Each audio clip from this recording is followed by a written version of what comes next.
Hello বন্ধুরা, গত ভিডিওতে আমি কৃষ্ণনগর ক্যাথিড্রাল চার্চের 25শে ডিসেম্বরের রাত্রিবেলার চার্চের পারিপার্শ্বিক দৃশ্য আপনাদেরকে দেখিয়েছি। আজকে দেখাবো সেই চার্চেরই ভেতরের দৃশ্যটি।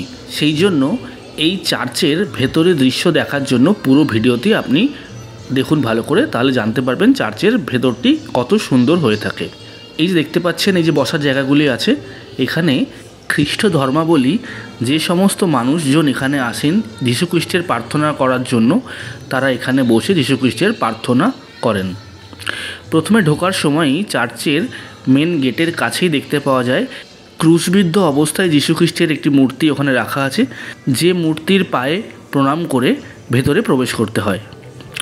দেখতেই পাচ্ছেন চার্চের এই ওপরের দেওয়ালগুলিতে অনেক ধরনের ছবি রাখা আছে। এই ছবিগুলি হচ্ছে যীশুখ্রিস্টের সময়কালে যীশুখ্রিস্টের বিভিন্ন ঘটনাবলীর বিভিন্ন কাহিনী এই ছবিগুলির মাধ্যমে এখানে তুলে ধরা হয়েছে, যা দেওয়ালে এক একটি ফটো ফ্রেমে টাঙানো আছে এবং তার তলায় ওগুলির কাহিনী সম্বন্ধে সংক্ষিপ্ত বিবরণ দেওয়া আছে। যেহেতু 25শে ডিসেম্বর যীশুখ্রিস্টের জন্ম হয়েছিল একটি গোয়াল ঘরের মধ্যে, সেই কাহিনীটি এই মূর্তির মাধ্যমে গোশালাতে দেখানো হয়েছে, যেখানে যীশুখ্রিস্ট বাচ্চা অবস্থায় শুয়ে আছেন গোশালার মধ্যে। এই ছোট্ট যিশুর পেছনে যে দুজন বসে আছেন, উনি হলেন যীশুখ্রিস্টের বাবা এবং মা, এবং পাশে দেখুন আরও তিনজন দাঁড়িয়ে আছেন, ওনারা হলেন 3 পণ্ডিত মশাই। কাহিনীগুলি জানতে হলে আপনাকে বাইবেল থেকে আপনি কাহিনী জেনে যাবেন, বা কখনো এসে যেসব ফাদার বা মাদার এখানে আছেন ওনাদের কাছ থেকে আপনারা এই কাহিনী সম্বন্ধে জানতে চাইলে জানতে পারবেন ডিটেলসে। দেওয়ালের মধ্যে যে বিশাল বড় বড় ফটো ফ্রেমগুলি দেখছেন, এখানে যীশুখ্রিস্টের বিভিন্ন ঘটনাবলী এই ফটোগুলির মাধ্যমে লিপিবদ্ধ করা আছে। দেখতেই পাচ্ছেন চার্চের মধ্যে শয়ে শয়ে মানুষ এখানে প্রবেশ করছেন এবং বিভিন্ন ফটো তুলছেন, এবং এখানে যাদের প্রার্থনা করার ইচ্ছে, যাদের দেখার ইচ্ছে, তারা এখানে আসেন এবং এই চার্চটির মধ্যে ঘুরে দেখে যান। কারণ এই চার্চটি হলো পশ্চিমবঙ্গের একটি বিখ্যাত চার্চের মধ্যে অন্যতম। এটিই হলো মেন জায়গা। এখানে যীশুখ্রিস্টের মূর্তি রাখা আছে, দেখতেই পাচ্ছেন ওপরে। এই যীশুখ্রিস্টের মূর্তির দিকে তাকিয়ে মানুষ প্রার্থনা করেন এই চার্চের মধ্যে।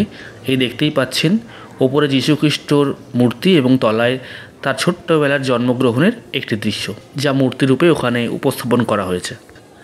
চার্চটি আকারে বিশাল বড়, ঘুরতে অনেকক্ষণ সময় লাগে চার্চের মধ্যে এসে। এই চার্চটি বন্ধ হয়ে যায় সন্ধেবেলা 7টার মধ্যে। এই যে মূর্তিটি দেখছেন এবং বিভিন্ন ছবি যে দেওয়ালের মধ্যে দেখছেন, যা যীশুখ্রিস্টের বিভিন্ন ইতিহাস আজও বয়ে চলে এই চার্চের মধ্য দিয়ে। যারা এই বিভিন্ন কাহিনী জানতে চান যীশুখ্রিস্টের সম্বন্ধে, তারা চার্চে এসে ওনারা এই বিভিন্ন ফাদার এবং মাদারদের সাথে এসে যোগাযোগ করে ওনারা যীশুখ্রিস্ট সম্বন্ধে জানতে চাইতে পারেন। কিন্তু জানতে গেলে আপনাকে যে খ্রিস্টান ধর্মাবলী হতে হবে তার কোনো মানে নেই। আপনারা যে কোনো ধর্মের লোক হয়ে এখানে এসে যীশুখ্রিস্টের সম্বন্ধে জানতে চাইলে অবশ্যই আপনারা জানতে পারেন ফাদার বা মাদারের কাছ থেকে, তাতে কোনো বাধা নেই। এই চার্চের মধ্যে বিশাল বড় বড় ঝাড়বাতি, বিশাল উঁচু উঁচু সিলিং থেকে সিলিং ফ্যান ঝুলছে, এবং তার পাশে চারিদিকে আলোকসজ্জায় সজ্জিত, এবং গোটা মণ্ডপ সুন্দর ফুল দ্বারা সজ্জিত, এবং ফুলের সুগন্ধে পুরো চার্চটি মনোমুগ্ধময় হয়ে উঠেছে। তাই আপনারা কখনও যদি আসতে চান এই কৃষ্ণনগর ক্যাথিড্রাল চার্চের মধ্যে, তাহলে আপনাকে সন্ধেবেলা 7টার মধ্যে দেখে যেতে হবে, কারণ 7টার সময় কিন্তু চার্চ বন্ধ হয়ে যায়। এখানে প্রচুর লোকের সমাগম হয় ধর্ম বর্ণ নির্বিশেষে। তাই আপনাদের জানার ইচ্ছে হলে, দেখার ইচ্ছে হলে চার্চটি আপনারা এখানে এসে অবশ্যই দেখে যেতে পারেন। কিন্তু অবশ্যই একটি মেন কথা হলো, এই চার্চটিতে নীরবতা পালন করতে হয়, এবং এইখানে দেখতে পাচ্ছেন যে বেঞ্চগুলি রাখা আছে, এখানে নীরবতা পালন করা অবস্থাতেই কিন্তু যীশুখ্রিস্টের প্রার্থনা বিভিন্ন মানুষ এখানে এসে করে থাকেন। মোটামুটিভাবে আমি আপনাদের চার্চটির পুরো জায়গাটি যতটা পেরেছি ঘুরিয়ে দেখিয়েছি। আর সামনে থেকে আরও দেখতে হলে আপনাকে এখানে আসতে হবে এবং এখানে এসে নিজের চোখে এই জায়গাটি দেখতে হবে। ভিডিওটি কেমন লাগলো আমাকে অবশ্যই কমেন্ট করে জানাতে পারেন, এবং পরবর্তী আরও ভালো ভালো ভিডিও দেখার জন্য আমাদের চ্যানেলটি আপনারা সাবস্ক্রাইব করে নজর রাখতে পারেন, এবং আরও ভালো ভালো ভিডিও দেখতে পারবেন আমাদের চ্যানেলে আগামী দিনে। তাই লক্ষ্য রাখুন আমাদের এই চ্যানেল। আপনাদের চার্চের ভেতরের সম্পূর্ণ দৃশ্য দেখিয়ে এবার বাইরে চলে আসলাম। ভালো থাকবেন, ধন্যবাদ।